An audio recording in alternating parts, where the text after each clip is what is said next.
Have you ever wondered what happens when the kindest soul in the room finally decides they have had enough? Not the tears, not the rage, but a silence so sharp it feels like glass cutting through the air.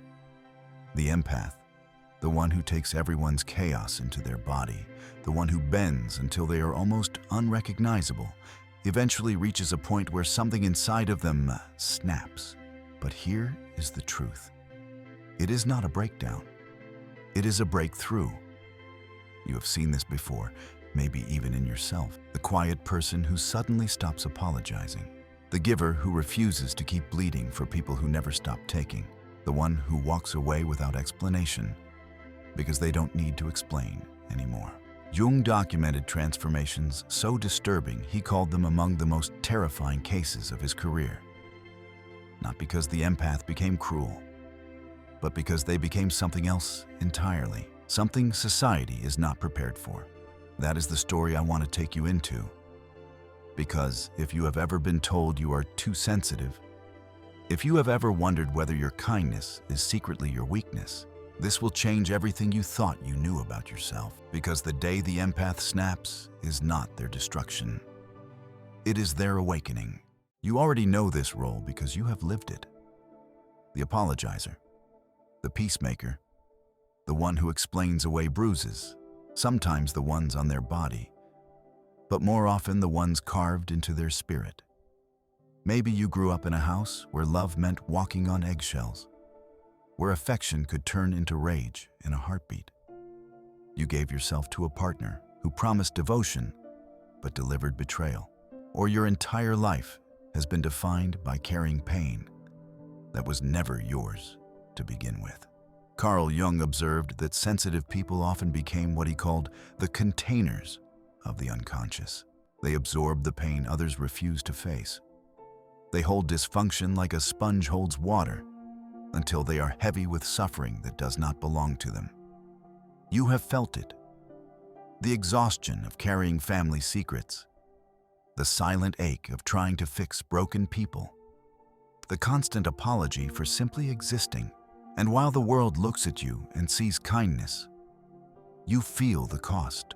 You feel the slow erosion of your spirit as you keep saying yes when every part of you is screaming no.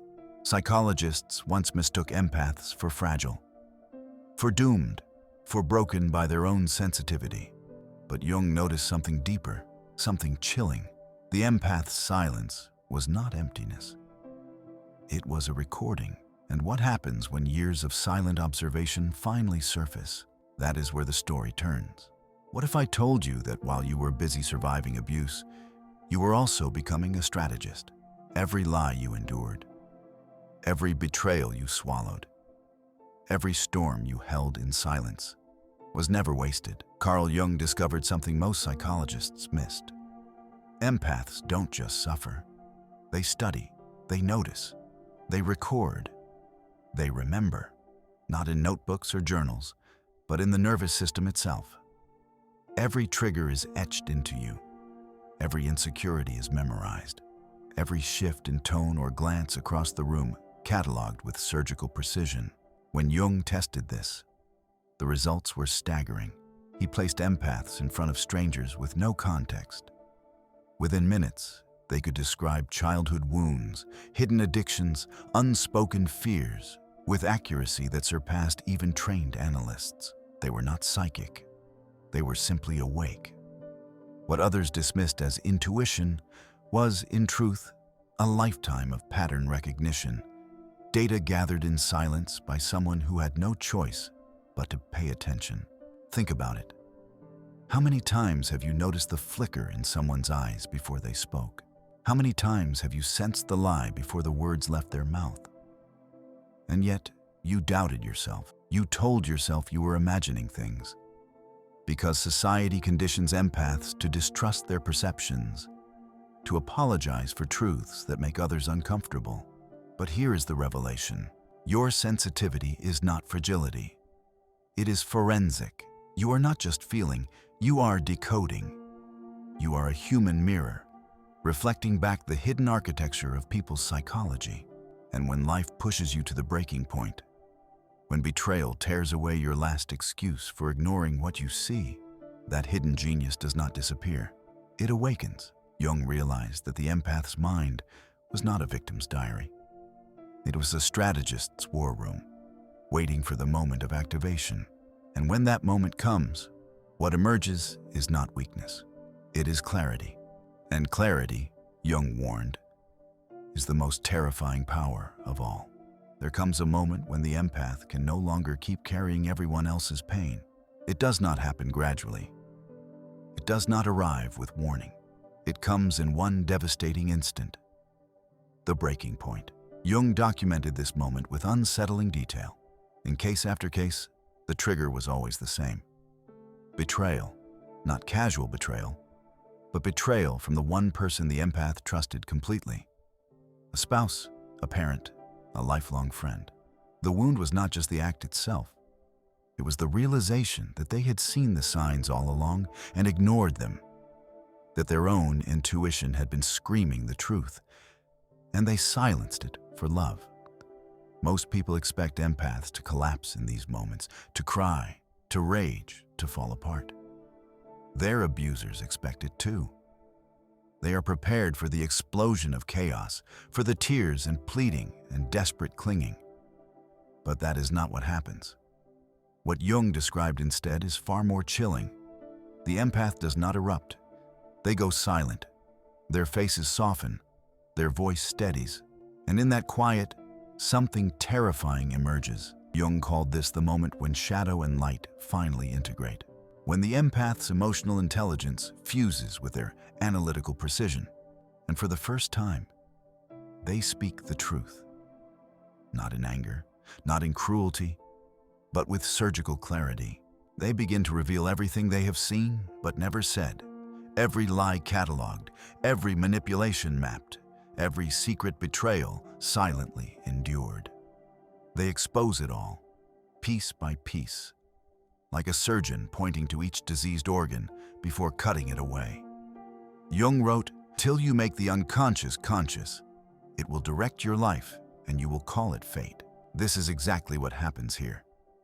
The unconscious patterns the empath has been tracking erupt into conscious speech. And once spoken, they cannot be denied.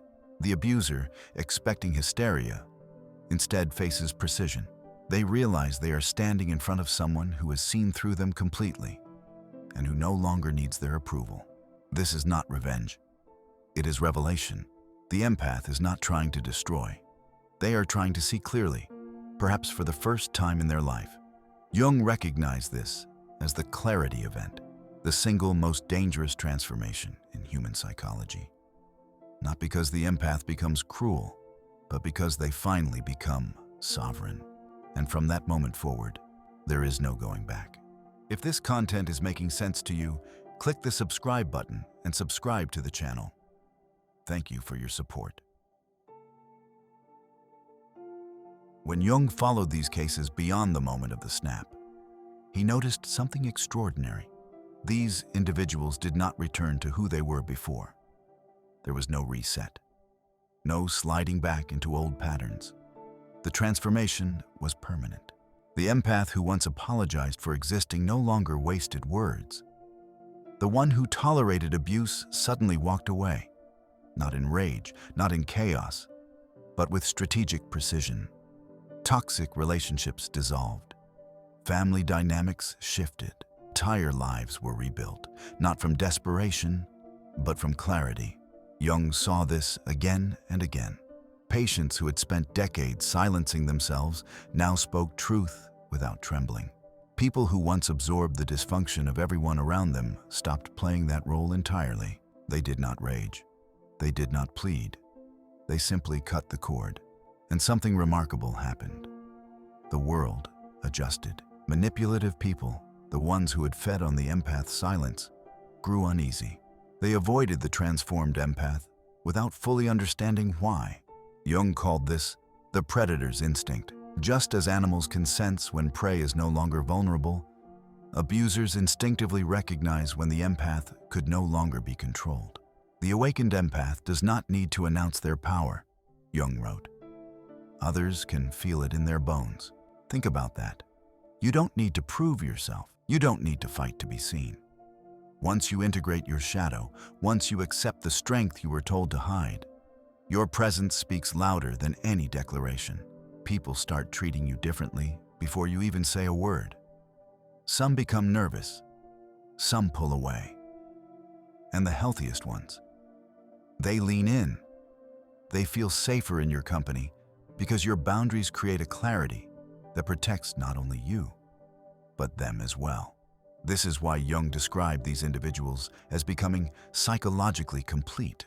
They were not split anymore, half light, half denied shadow. They were whole. Their kindness remained, but it was no longer blind. Their empathy flowed, but only toward those who had earned it. And the change did not stop at the psychological level. Jung observed that their entire external lives transformed within months. Careers accelerated, businesses thrived, relationships flourished. Not because these empaths became ruthless, but because they finally trusted themselves completely. They no longer second-guessed their perceptions. They no longer asked for permission to see what was right in front of them. This is what true power looks like. Not domination over others, but sovereignty over yourself. I know you have felt glimpses of this before.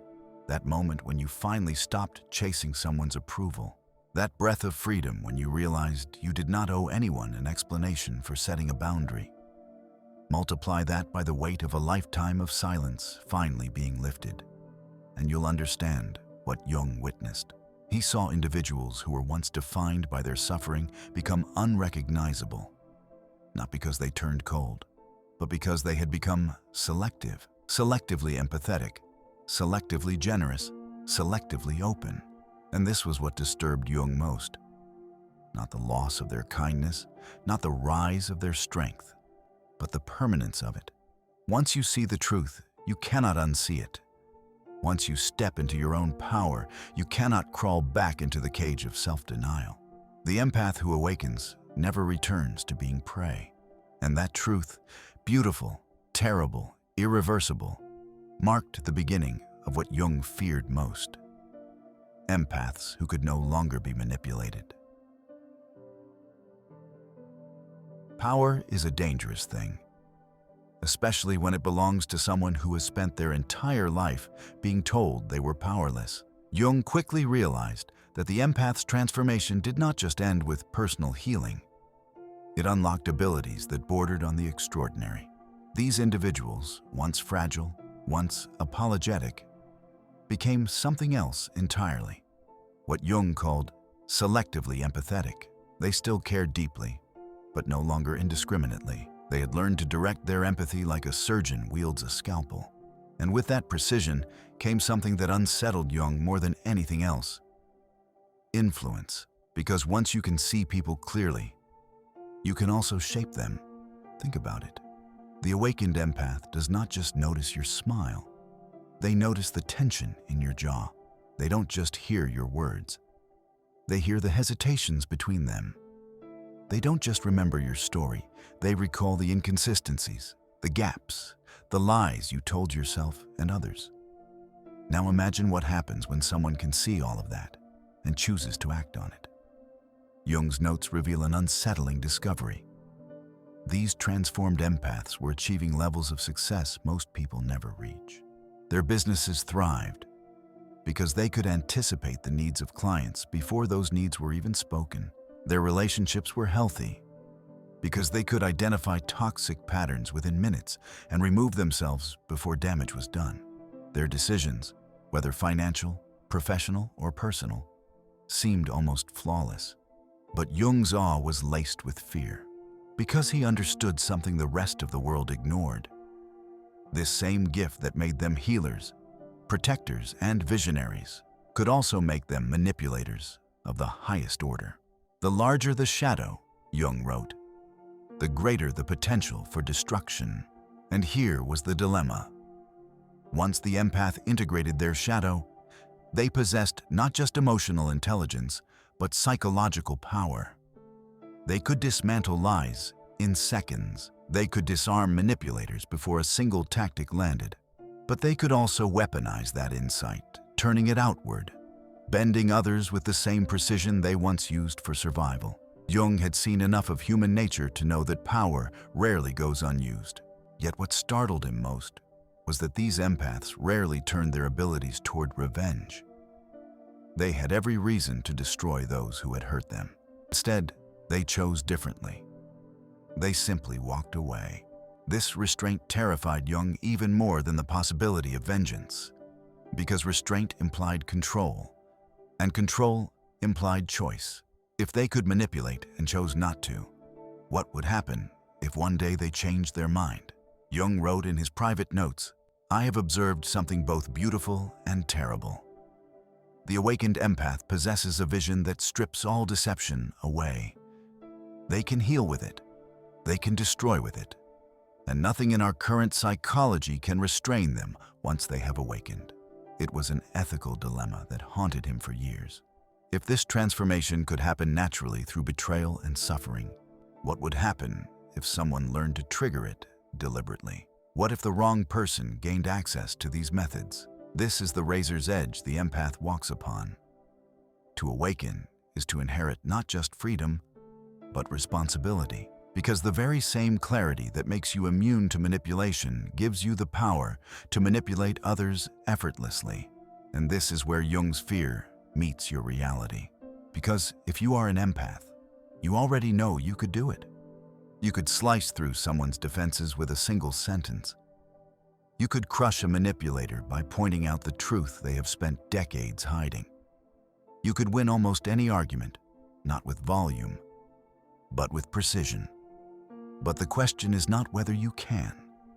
The question is whether you should. This is why Jung began to see awakened empaths as both a gift and a threat. A gift because they could transform relationships, families, even societies, simply by refusing to play the old roles. A threat because, in the wrong hands, this ability could create psychological tyrants, people capable of bending others with invisible strings. And so Jung faced a truth he never resolved. The empath's transformation represents humanity's most advanced psychological evolution. But with evolution always comes risk. The power to see clearly is also the power to control. The ethical choice belongs to you.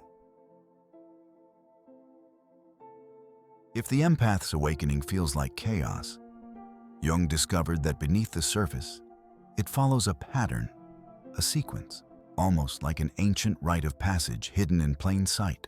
He called it the process of integration, and across case after case, the same stages appeared. The first stage is recognition. This is the moment you stop pathologizing yourself. You realize your emotions are not weaknesses to apologize for, they are data. Your intuition is not paranoia. It is perception. Here you begin to see that the sensitivity you have been shamed for your entire life is, in fact, your most advanced intelligence. The second stage is integration. This is where shadow and light finally meet. You stop disowning your anger. You stop denying your strength. You begin to merge all the fragments of yourself into one complete self, capable of extraordinary kindness for those who deserve it, and ruthless precision for those who don't. Jung described this as becoming whole rather than good. The third stage is application. Once integrated, your perception sharpens into something strategic. You no longer just defend yourself from manipulation. You anticipate it, neutralize it, before it even begins. Jung observed his patients becoming what he called psychological architects, people who could walk into any human system, see exactly how it worked, and navigate it with almost supernatural precision.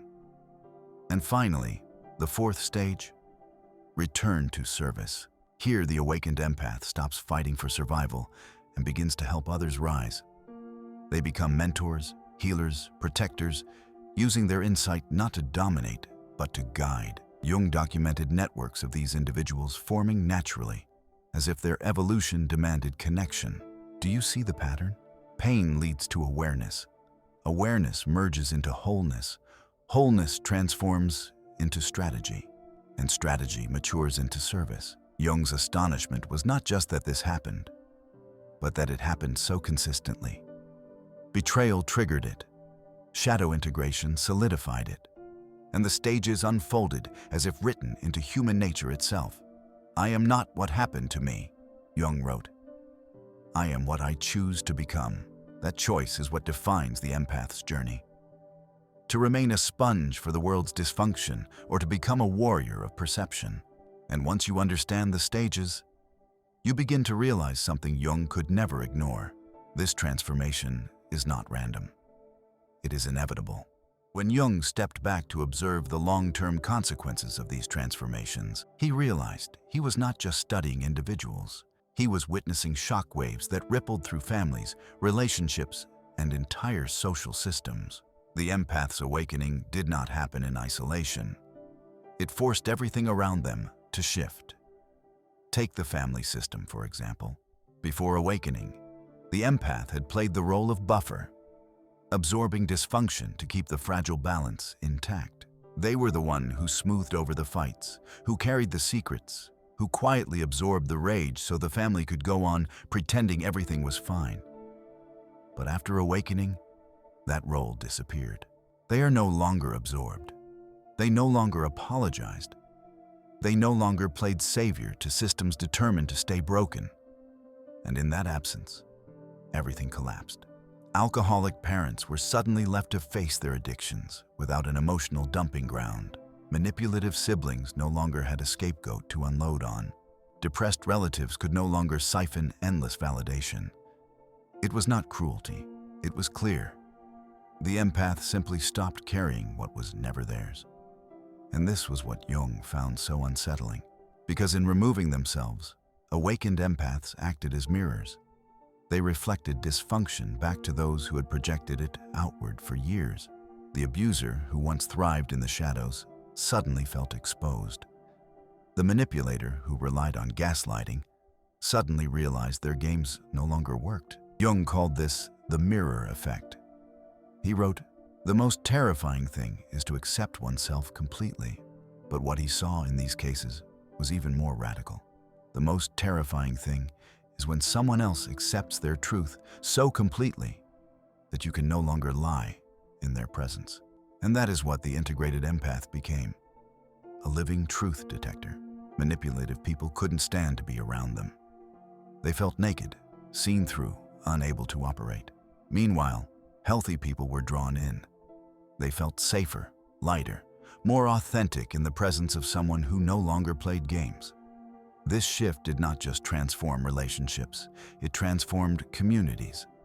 Jung noted that in workplaces, awakened empaths became invaluable leaders, not because of charisma, but because of vision. They could sense unspoken tensions in teams. They could anticipate breakdowns in communication before they erupted. They could read clients' unspoken needs with uncanny precision. Businesses flourished under their guidance because they no longer wasted time on illusions.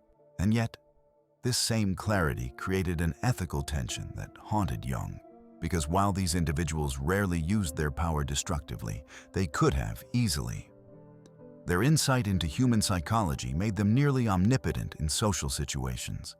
They could dismantle reputations and careers and manipulate outcomes with almost no effort. The awakened empath, Jung noted, has become what every manipulator fears most.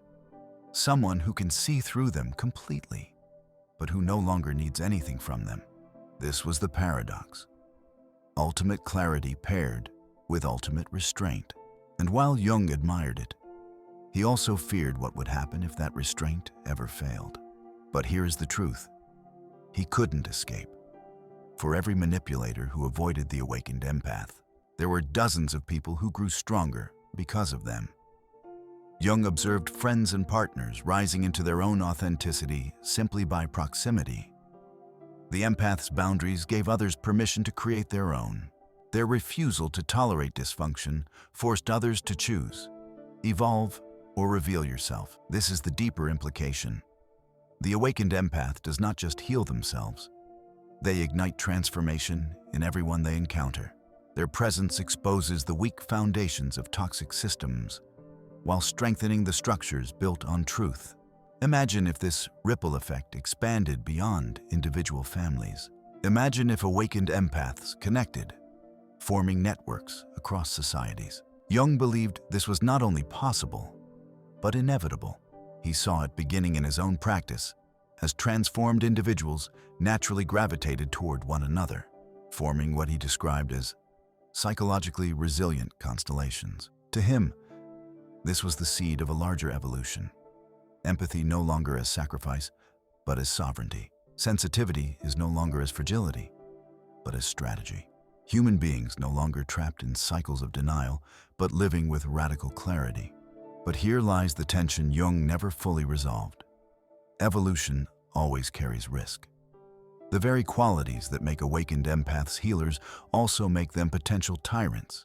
Their insight can liberate or it can dominate. Their clarity can protect or it can control. That choice, Jung realized, cannot be forced by psychology. It must be chosen by the empath themselves. So what does this mean for you? It means your awakening is not just about you. The moment you stop absorbing dysfunction, everyone around you is forced to face themselves. Some will evolve, some will run. Some will turn against you, desperate to drag you back into the role you abandoned. But none will be unchanged. Because once an empath awakens, nothing around them can remain the same. So here we are, at the end of Jung's most disturbing and most prophetic observation. The empath does not break. They awaken. Their journey is not from sensitivity to numbness, but from unconscious absorption to conscious choice. What once felt like fragility becomes their sharpest weapon. What once looked like victimhood reveals itself as a kind of evolution. Jung wrote, "The privilege of a lifetime is to become who you truly are." And that is what the awakened empath embodies. Not someone different, not someone hardened, but someone is finally whole. Think about it. Every wound you endured, every betrayal you survived, every time you were told you were too sensitive, it was never proof of weakness. It was training. It was pattern recognition. It was your shadow preparing to integrate. And when the snap finally comes, you don't lose your heart, you gain your backbone. You don't abandon love, you finally include yourself in it. You don't become cruel, you become precise. This is why manipulators fear you. Not because you are violent, not because you are loud, but because you no longer need anything from them. And need is the only leverage they ever had. That is what Jung saw, and that is why it terrified him. Because he understood that once an empath chooses their own perceptions over society's illusions, they can no longer be controlled. They become what he called psychologically untouchable. And here is the truth you need to take with you. This transformation is not rare. It is not accidental. It is inevitable. Every empath will face the moment of betrayal that forces them to choose. Stay a sponge for dysfunction or step into sovereignty. The question is not if, it is when. And when it happens, the only choice left is whether you will direct that power or let it direct you. So if you are ready, claim it now. Say it with me. I choose conscious transformation. Because the world does not need more broken empaths. It needs more awakened ones. Thank you for watching. The next video is more important. Don't miss that. I'll see you there.